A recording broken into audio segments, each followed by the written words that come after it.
Welcome back to the Living in Denver podcast, and I'm your host, Alex Saldana. We're going to have some fun today. We're going to do some Q&A off of Reddit. Now, I know on the show we have guest speakers that operate small businesses around the Denver area. We have mortgage lenders on, kind of keeping you up to date what the Denver market is doing and giving you some insights as to what our communities are like, the people who live here and are running businesses, right? To give you some real feel for who we are as a city. But during your process, and I really hope that our guest speakers help educate you on Denver in general, right? Now, when you're looking to move here, looking to relocate around here, I know we dabble in some real estate advice, but we all have looming questions. And occasionally I like to head over to Reddit, which is one of my favorite sources of real questions. Why?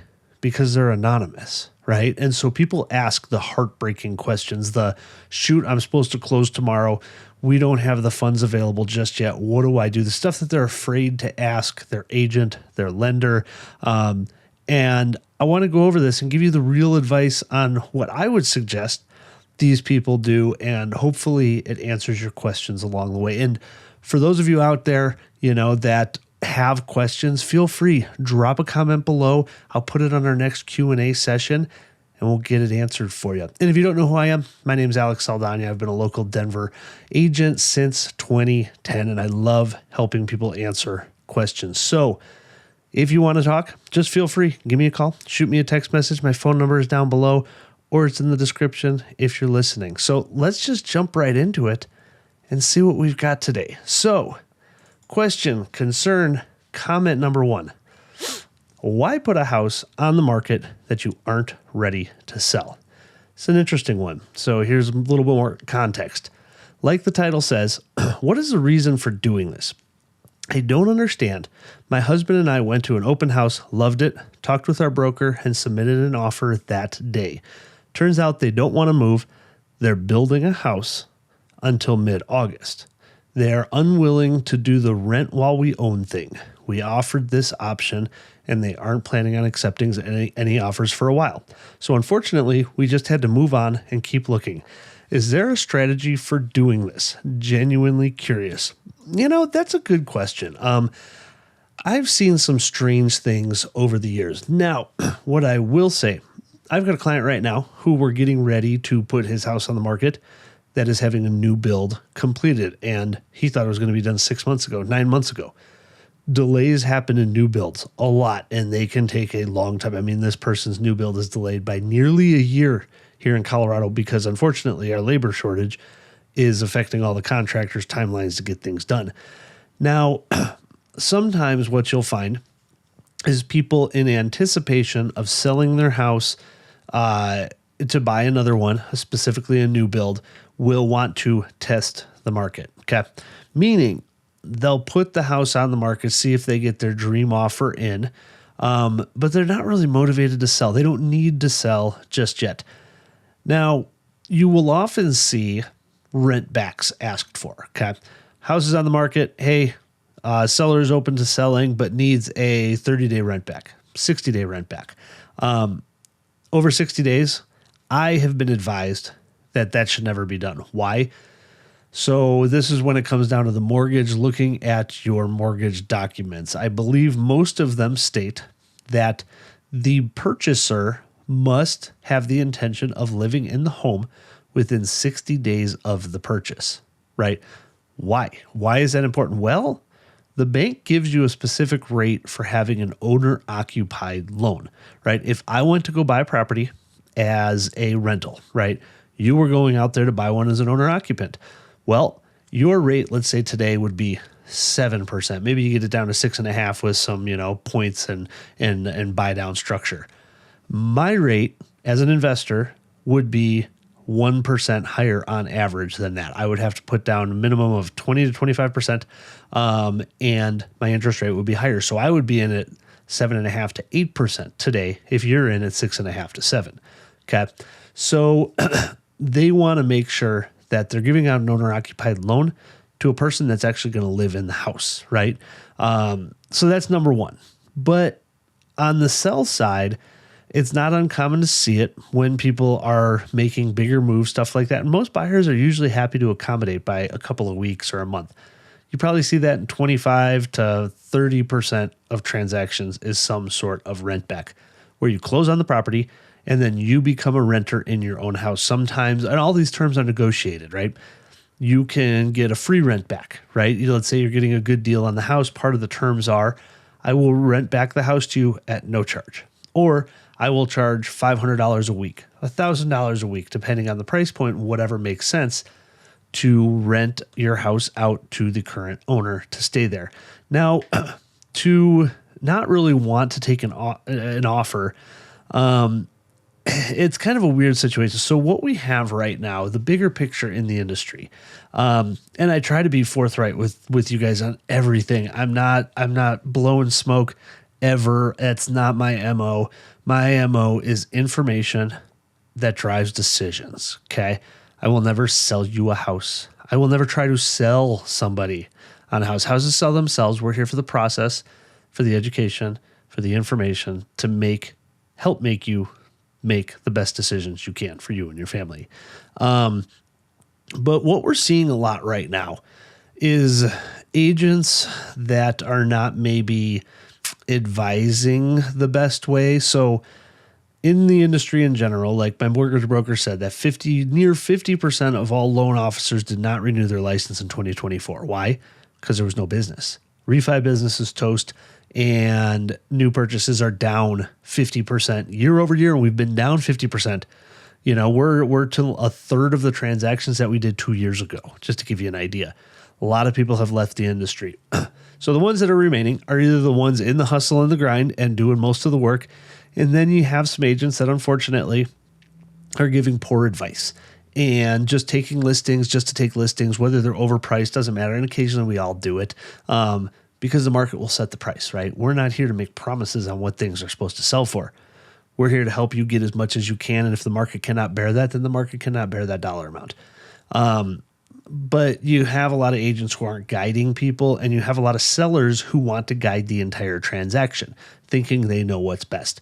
Well, unfortunately, what's going to happen in this house is going to get stale. No one's going to buy it, and they're going to end up selling for 50 to 100 grand less because everybody thinks there's something wrong with the house because we've been on the market for 3, 4, 5 months, right?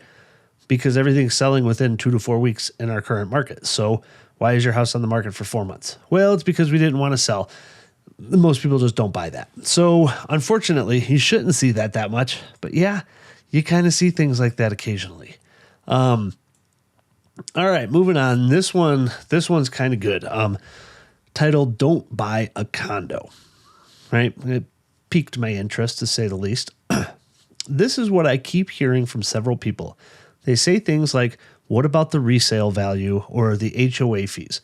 I'm currently renting in a condo association and really like it for a number of reasons. Location, close to work, zoned for a great school, close to what interests us, parks, library, bike path, playground, shops, really quiet community, well maintained, and we enjoy using the pool. Sort of works for my life right now. It's just my toddler and me, and I don't know when I would find time for lawn care. My parents keep lamenting the fact I won't have a backyard, and yes, I do wish I could provide that for my son, but I'm trying to look at the positive if having parks and green space within a mile of us. There are a couple of units for sale right now. I'm interested in pursuing them, but the people in my life keep telling me single-family home ownership should be the goal. Thoughts? I think condos are amazing. And it's more than just the having a backyard thing, right? Let's look at an overall investment strategy, right? If you want to view your home as an investment, I know there's two different schools of thoughts on there. It's a liability if you're in the Robert Kiyosaki camp, or it's an investment if you're on par with like everybody else in the world.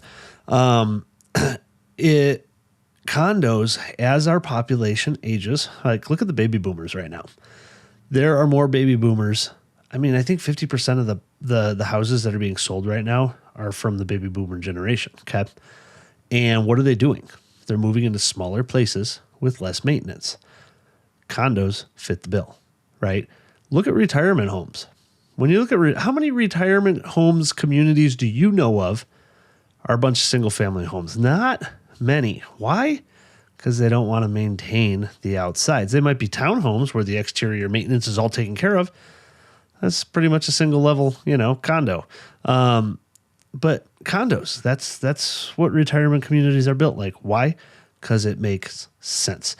As our lives get busier and busier and busier, I can speak from firsthand experience. We maintain our house on the weekends, right? We're cleaning, we're picking up, we're mowing the yard, we're weed whacking, we're tending to the gardens, we're constantly just keeping up the house inside and out. So it's more than double the work to have a single family home. Condos are fine. HOAs cover a lot of expenses: water, trash, sewer, sometimes electrical. A good chunk of your HOA dues are for insurance costs, so your insurance is way lower. Like, HOAs do stuff. A lot of times you get a pool, you get a workout room. Maybe that replaces a gym membership. Like, as things get more and more expensive, if the cheapest things in the town are condos, those are going to appreciate the fastest. Okay. When I started this business in 2010, all my mentors said, buy properties in the cheapest part of town. Why? Because it's where there are the most rentals, and B, they appreciate the fastest. Okay. When we had our run up from about 2012 to 2019 approximately, then we had a little stall, then we rocketed up through COVID like everybody did. The fastest appreciating parts of Denver were the cheapest. We're in Globeville, for example, or Swansea. You could buy a house for, let's say, $80,000 in 2012. Okay. Those houses have appreciated 400 to 500%. Okay. Because they were cheap. Now, the parts of town that were already 300,000-400,000 at the time, you might have gotten 100% out of it, but you didn't get 400%, I'll tell you that much. So I like condos. Don't be afraid of condos. Like, that's ridiculous. It alleviates a lot of stress. Lots of people love living in maintenance-free exteriors. So do what's right for you and your family. All right. Shopping rates. How are you guys shopping rates? That's a good question. I've already been pre-approved through a bank and a mortgage broker, and I'm curious, since I've never done this before, on how to shop rates. What success have you guys had? How much lower were you able to get your rate by shopping without coming out of pocket to buy points? So I will say, in general, a mortgage broker is your best friend over an individual lender or a bank, right? Why? Because they shop all of the rates out there. So that's what you need to do. As long as you're talking to a trusted broker that comes from a referral, that someone's done lots of transactions with, your mortgage broker is probably your best rate. I mean, you can shop, let's say, 2 mortgage brokers just to feel safe, but that's what you want to do. And make sure they're not doing a hard credit pull. Okay. You don't want to have 3, 4, 5 hard credit pulls from a bunch of different lenders right before you go to make an offer on a house. But that would be my suggestion. Talk to 2 mortgage brokers, right? Forget the actual lenders. Mortgage brokers will always be cheaper. And pick the one either with the lowest rate or the one that communicates the best. Because a lot of times these guys are all the same rate. Just throwing that out there. Very similar in the rate world. Owner wants to be a tenant. Is this normal? Owners want to stay as a tenant for a few months. We don't mind pushing the closing date if they need time to pack or find a place. They said they are going to stay with their son, but changed their mind and wants to stay for a few months. Didn't disclose why. Wouldn't they already have got that sorted out? How long is a few? Where are we going to live in the meantime? Yeah, this is something that should have all been negotiated up front. Before you even make an offer, you should have a rent back or post-closing occupancy drafted up. Why? Because even if they're staying there for free, what if they don't move? What are you going to do? Well, what do you have in writing, right? If you have nothing in writing, which your agent should never let you get into an agreement without it in writing, how do you evict them? Are they on a month to month? What are the terms? Like, how long does it take in your state to evict somebody? I know Colorado, we're on the quicker side, but there's some states where it could take you 3, 4, 5, 6 months to evict somebody, right? So what do you do in the meantime? If the contract states you're set to close by the end of June, right? June 30th, whatever, that's when you should close, right? Maybe give the seller some wiggle room if they're like, shoot, we need another week. Okay, fine. We're not saving lives here. We get that. We'll figure it out. But there's a reason why you have a contract and you have dates and deadlines, and you need to uphold that contract, because that's when people get pissed off. That's when stuff happens. If you just willy-nilly accept that they want to stay after closing, you better have a post-closing occupancy agreement in place, whether or not it's for free or not. But you probably should charge them. If that homeowner is cashing out $1, $2, $3, $400,000 in equity, they can pony up a few grand to pay you in rent because they don't have anywhere else to go. So, yeah, that should have all been in writing. If it's not in writing, you haven't accepted that they're going to stay there. They accepted the fact that they are going to be out by closing according to the terms of the contract. All right, this is a fun one. MLS listing timeline with Realtor after pre-approval. And I was like, what is that? What are they even talking about here? So reading into it, how long does it generally take to get access to the MLS listings after the pre-approval write-up? I received my pre-approval with a hard number on 5/2 and introduced my lender to my realtor. As of 5/15, I still don't have access to the MLS listings, and the realtor we are working with hasn't passed over any potential houses. I have not signed any contracts with the realtors. So there's a misunderstanding here of what is going on. How long does it take before you're pre-approved? Man, I have people set up on MLS searches that have no pre-approvals, just so they can get the accurate 100% information. I've got clients I've been working with for 3, 4, 5, 6 months that we don't have a signed agreement, because if they don't want to work with me in a few months, they don't have to. I'm not holding anybody's feet to the fire. Do I give them access to the MLS? Yeah, well before they're pre-approved, so you can poke around, so you can see what's going on. If you're not getting access to the agent that you talk to within 24 hours, they have very little interest in working with you. We'll just say it that way, right? When I have a client come to me and they want me to help them buy a house, I have a potential payday, right? I don't get paid until a property closes. So it is in my best interest to make sure that you get the information you need as quickly as humanly possible. And that should be for every agent. So I would say I would move on, and I would move fast. If they're not willing to get you set up prior to getting pre-approved, it literally would take, if you said, hey, Alex, I'm looking for a 3-bedroom, 2-bath, 1-car garage, single-family home in the Denver metro area for under $600,000. Okay, I would have that set up for you within 3 to 4 minutes, right? It is literally that easy. So there's no excuses. And if I had 100 people calling me a day asking for different search criterias, you bet your ass I would set up 100 different search criterias, right? Because maybe 5 to 10 of them close over the next 3 to 6 months. That's what we do for a living, ladies and gentlemen.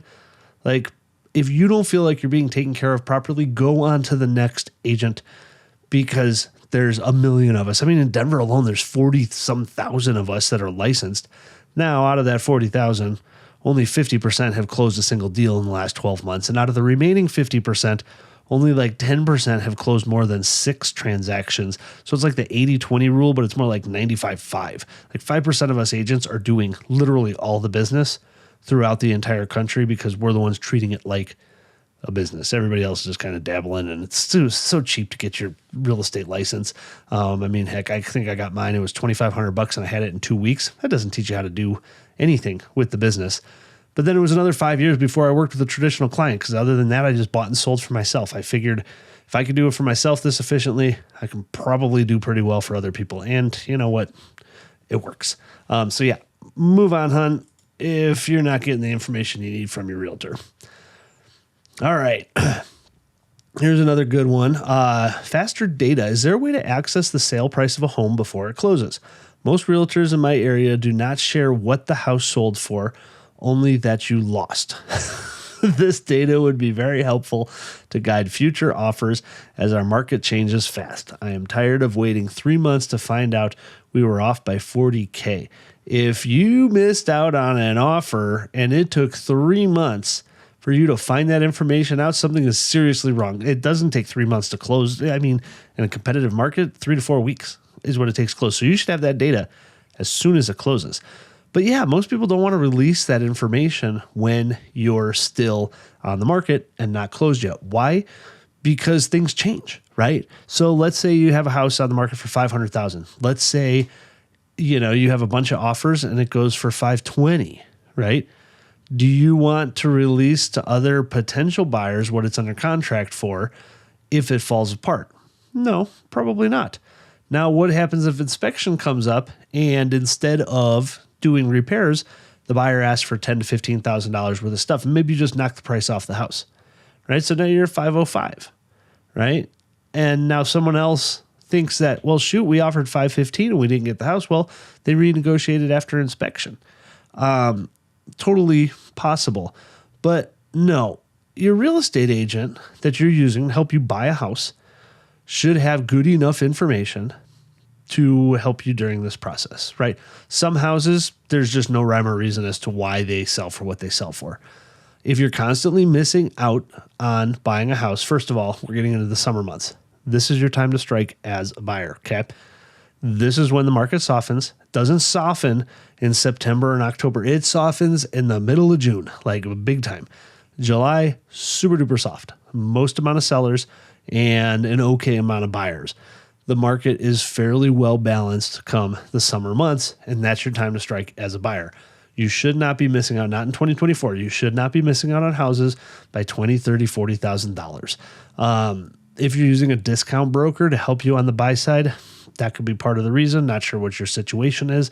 But you could also do things, like use escalation clauses, right? Which doesn't secure you in unless there's a competing offer. So for example, house on the market for $500,000. Hey, we're willing to pay up to $525,000, but we're only going to pay $1,000 more than our next competing offer. So an offer comes in at $510,000, you're automatically in at $511,000. Okay. Offer comes in at $515,000, you're automatically in it at $516,000. So you can kind of hedge yourself to know you're not overpaying, but you're still wanting to pay more than the next best offer, right? But yeah, no, until the house closes, you're not going to have that data. Nor should they share that. They have a fiduciary duty to the seller, and if the deal falls apart, they need the best ammunition to still get them as much as possible. Okay. Competing offer never submitted. This ties right in, ladies and gentlemen, stuff we hear all the time. My significant other and I had our offer accepted. Woohoo! This week on a condo after the competing offer was never submitted prior to the review deadline. The condo had been listed only for 3 days. We toured it, and our agent, family friend, was told offers were being reviewed the next day and that there would be one other offer.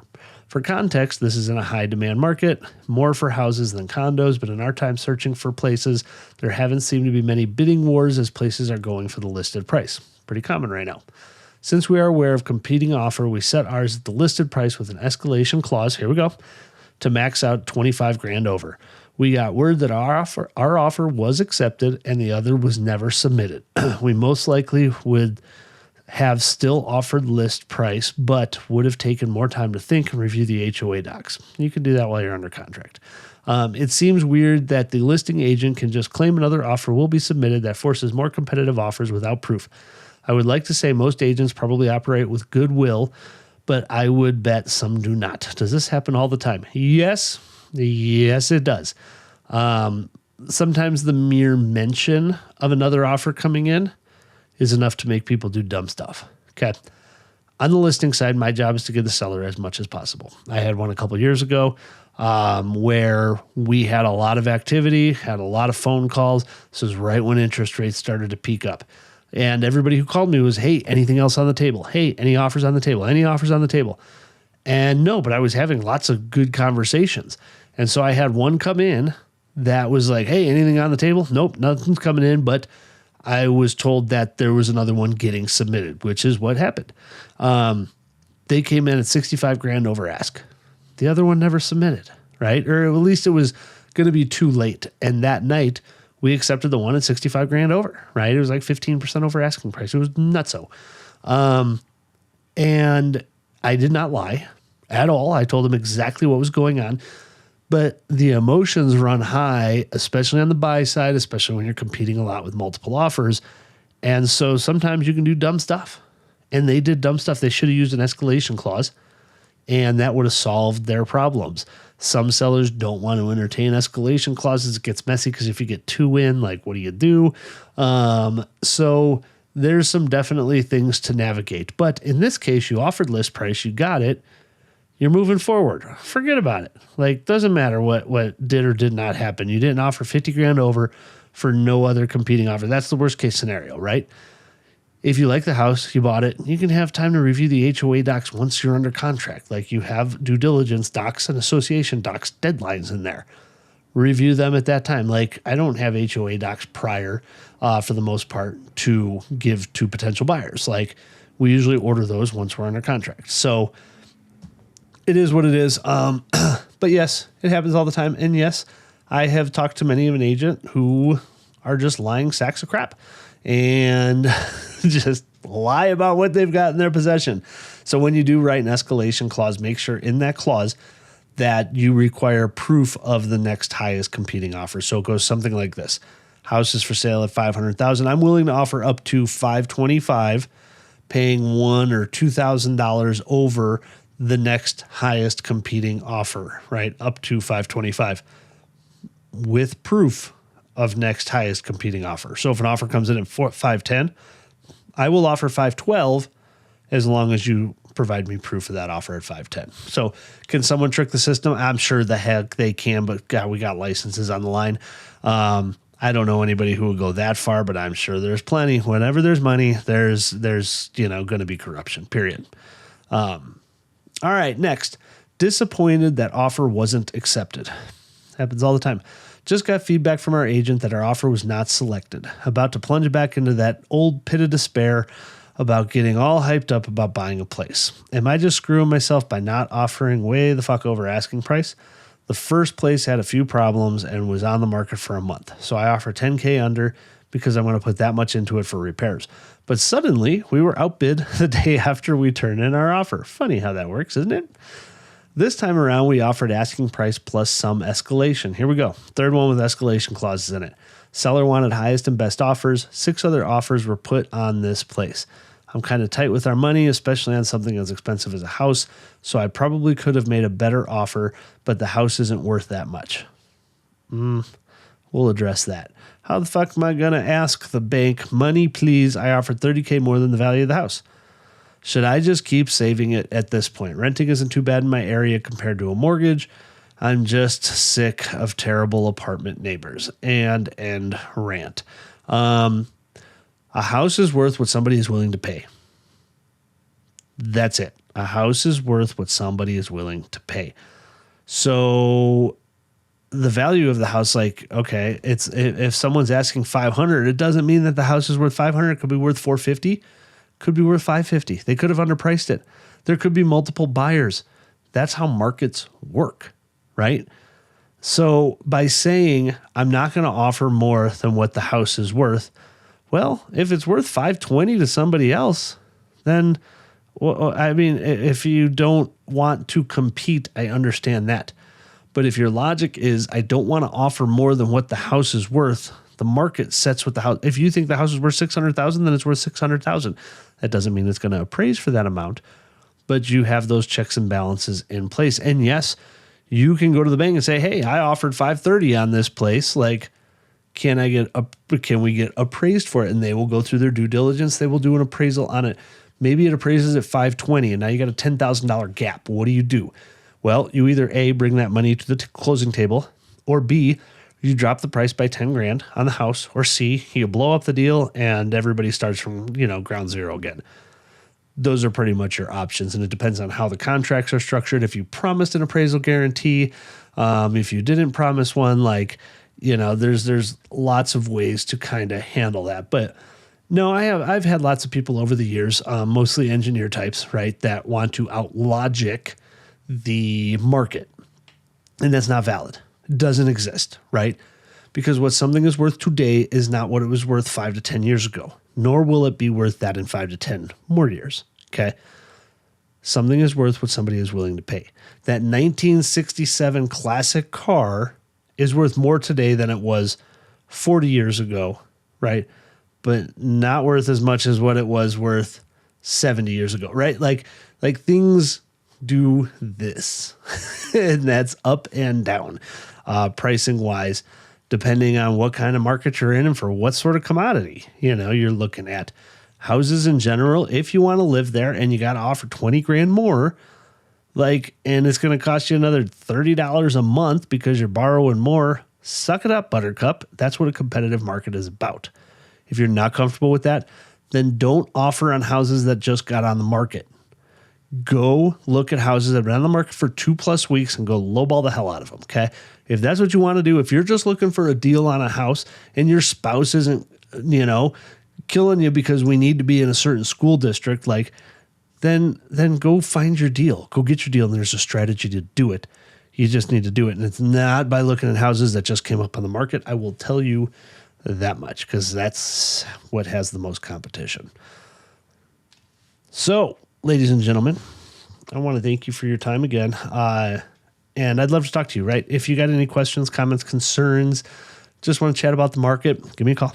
Shoot me a text message. My phone number is here for you. And I can't wait to have our next guests on. We got some good ones coming up. We got some general contractors. We've got some appraisers. We've got more mortgage lenders in Denver. And if you want to be on yourself, if you're a business owner in Denver, or you're a community leader, reach out to me. Let me know. I would love to have you on our show. And until the next time, ladies and gentlemen, happy housing.